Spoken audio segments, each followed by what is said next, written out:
Today we will learn electrophilic substitution in aromatic ether.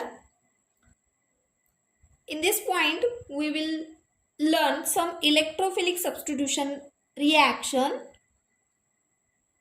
Before going to word reaction, we will study resonating structure of aromatic ether. This is the structure for aromatic ether as it contains oxygen and benzene ring and alkyl group. This benzene ring indicates aromatic character. Hence it is aromatic ether. In this ether, oxygen atom contain two lone pair of electron. As we know, every oxygen atom in a molecule contain two lone pair of electron. And here OR group is attached to benzene ring and we can call it as alkoxy group. OR ला पण alkoxy group म्हणतो. And this oxygen contain two lone pair of electron. One lone pair of oxygen atom donated towards this conjugate base or benzene ring. ही जी एक lone pair आहे ती donate केली जाते. Means this alkoxy group acquires positive charge. Means it shows plus R effect. Okay. Then this lone pair is donated to conjugate base. And in first step, there is formation of double bond. And oxygen acquires positive charge. And remaining one lone pair is shown here. As he lone pair double bond form करती है, simultaneously electrons of this bond or double bond get traveled towards ortho position. या bond मधले electrons इथे ortho पोझिशनला shift होतात म्हणून आपण इथे निगेटिव्ह चार्ज इंडिकेट करतो. And this double bond form, these electrons form double bond. ठीक है, हे आलं first resonating structure. Then in second step, these electrons form double bond and there is shifting of electron from this bond toward para position. ठीक है, हे electron इथे double bond form करतील. त्याच वेळेला काय होणार, या डबल बॉन्ड मधले इलेक्ट्रॉन्स पॅरा पोझिशनला आले. In next step this electrons form double bond and electrons of this double bond travel toward ortho position. Here we indicate negative charge. And in another step, these electrons form here bond and simultaneously electrons from this bond get travel toward oxygen atom. This structure is similar with our first structure. ठीक आहे, आता हे जे आपण resonating structures दाखवलेत, या resonating स्ट्रक्चरमध्ये आपल्याला काय दिसतंय तर ही असेल ऑर्थो पोझिशन, ही पॅरा पोझिशन आणि ही परत ऑर्थो पोझिशन. या तीनही पोझिशनला काय आहे, इलेक्ट्रॉन्स आहेत. Means negative charge is there and due to this negative charge electrophile means positively charge species attack on this positions. ठीक आहे, म्हणजेच या पोझिशनला काय अटॅच होऊ शकतो, इलेक्ट्रोफाइल, जो की पॉझिटिव्हली चार्ज असतो. म्हणून इलेक्ट्रोफाइल आपण ज्या पुढच्या रिॲक्शन्स बघणार आहोत त्या सगळ्या इलेक्ट्रोफिलिक सबस्टिट्यूशन रिॲक्शन्स आहेत आणि त्या सगळ्या रिॲक्शनमध्ये तो इलेक्ट्रोफाइल जो असेल म्हणजेच पॉझिटिव्हली चार्ज स्पेसिस जी असेल ती कुठे अटॅच होईल, ऑर्थो आणि पॅरा पोझिशनला. ठीक आहे, तर रिॲक्शन्स आपल्याला बघायच्यात. आता इथे म्हणजेच हा जो अल्कॉक्सी ग्रुप आहे या स्ट्रक्चरमध्ये, हा अल्कॉक्सी ग्रुप हा काय आहे, इज अ रिंग ॲक्टिवेटिंग. तो काय करतोय, रिंगला ॲक्टिवेट करण्याचं काम करतोय. म्हणजेच रिॲक्शन्स आपल्याला बघता येतील खाली ज्या आहेत त्या. तर अल्कॉक्सी ग्रुप जो आहे तो रिंग ॲक्टिवेटिंग आहे and ortho para directing group towards electrophilic aromatic substitution.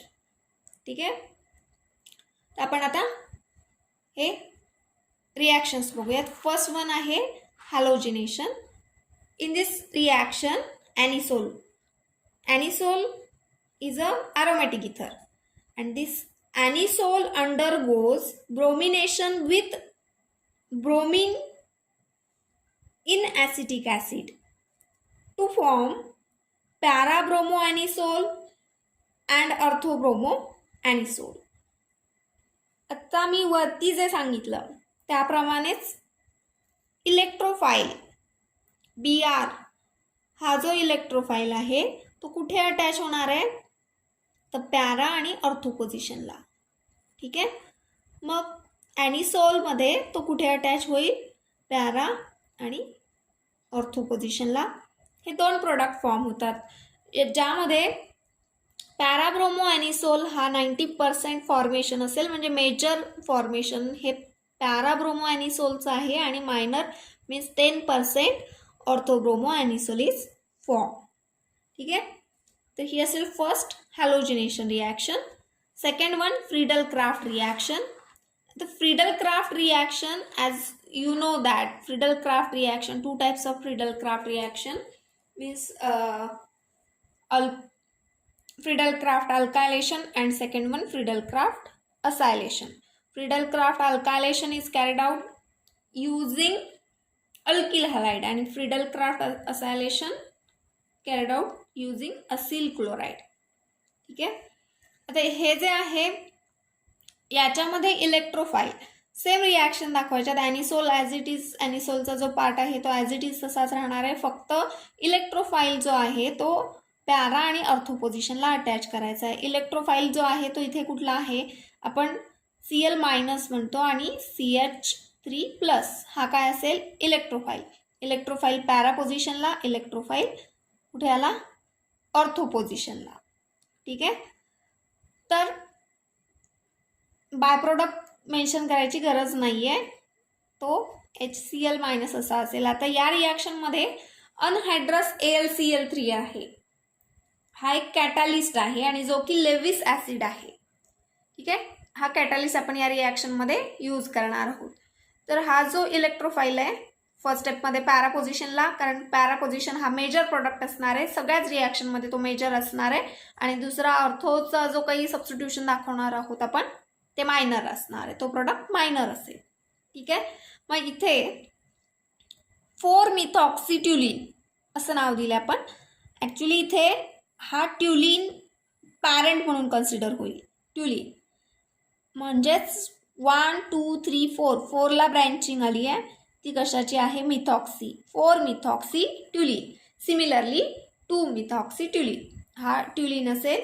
1, 2 position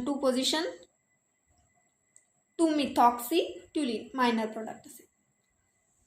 in next reaction anisole plus CH3COCl.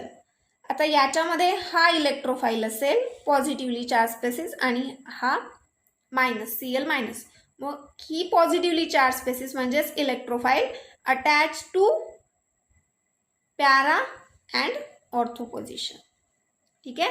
आता इथे पॅरेंट कोण असेल, तर हा असेल ॲसिटोफिनोन. ठीक आहे. ॲसिटोफिनोन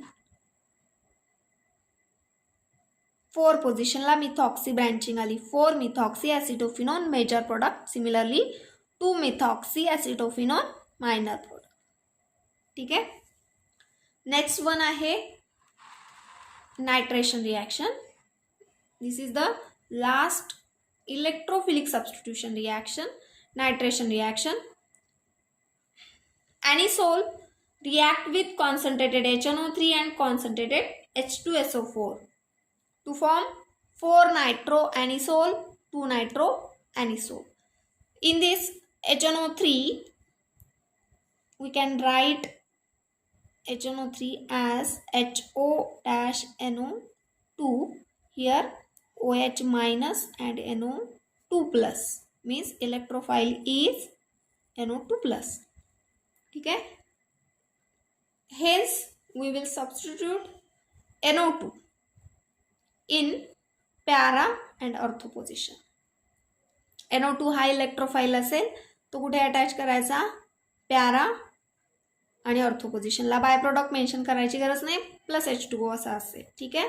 मग आता इथे काय असेल, 4 नायट्रोॲनिसोल हा पॅरेंट ॲनिसोल, 4 पोझिशनला nitro group, 4 nitroanisole as a major product and 2 nitroanisole minor product. ठीक आहे. या तीनही काय असतील, electrophilic substitution reactions. First one halogenation. in this reaction Br electrophile attached to para and ortho position. In second Friedel-Crafts reaction, electrophile CH3 attached to para and ortho position. And next one electrophile CH3CO attached to para and ortho position. And last one nitration reaction, NO2 plus electrophile attached to para and ortho position. Same reactions, 3 reactions फक्त इथे आहेत. Next point, uses of alcohol. Here only 2 alcohols म्हणजे means methyl alcohol and ethyl alcohols considered. First one, methyl alcohol. Usually these 2 alcohols, methyl alcohol and ethyl alcohol, both are used as a solvent. Methyl alcohol used as a solvent for paint and varnishes. यांच्या प्रिपरेशनसाठी methyl alcohol use केला जातो. And ethyl alcohol is use as antifreeze agent in automobile radiators. आता automobile रॅडिएटर्स जे आहेत म्हणजे actually हा एक काय मेटलचा एक टँक लाईक स्ट्रक्चर असणारा कारमध्ये प्रेझेंट असणारा एक पार्ट आहे की जो ॲज अ कूलंट म्हणून यूज केला जातो. म्हणजे इंजिनमध्ये जी काही हीट प्रोड्यूस होते ती हीट रिमूव्ह करण्यासाठी या डिव्हाइसचा यूज होतो तिथे. ऑटोमोबाईल रॅडिएटर असं म्हणतो आपण. मग काही कंट्रीजमध्ये मग त्या रॅडिएटरमध्ये जे कूलंट म्हणून यूज केले जातात ते कूलंट म्हणून इथिल अल्कोहोलचा यूज केला जातो. कारण इथिल अल्कोहोलचा जो काही फ्रीजिंग पॉईंट आहे हा मायनसमध्ये आहे, तो सॉलिडिफिकेशन लवकर होत नाही इथिल अल्कोहोलचं. मग काही कंट्रीजमध्ये म्हणजे ज्या काही अगदीच थंड हवेचे जे काही प्रदेश आहेत तिथे याचा हा अँटीफ्रीज एजंट म्हणून ऑटोमोबाईल रॅडिएटरमध्ये यूज केला जातो. नेक्स्ट जो आहेत युजेस ऑफ इथर्स. डायथिल इथर. Generally earlier it is use as general anaesthetic in surgical operations. तर भूल देण्यासाठी याचा यूज केला जायचा अर्लियर टाईममध्ये, पण फ्रिक्वेंटली म्हणजे सध्या याचा यूज कमी आहे याचं अनेस्थेटिक पर्पजसाठी. नेक्स्ट जो आहे डायथिल इथर is use for Grignard reagent, fat, wax, oil etcetera.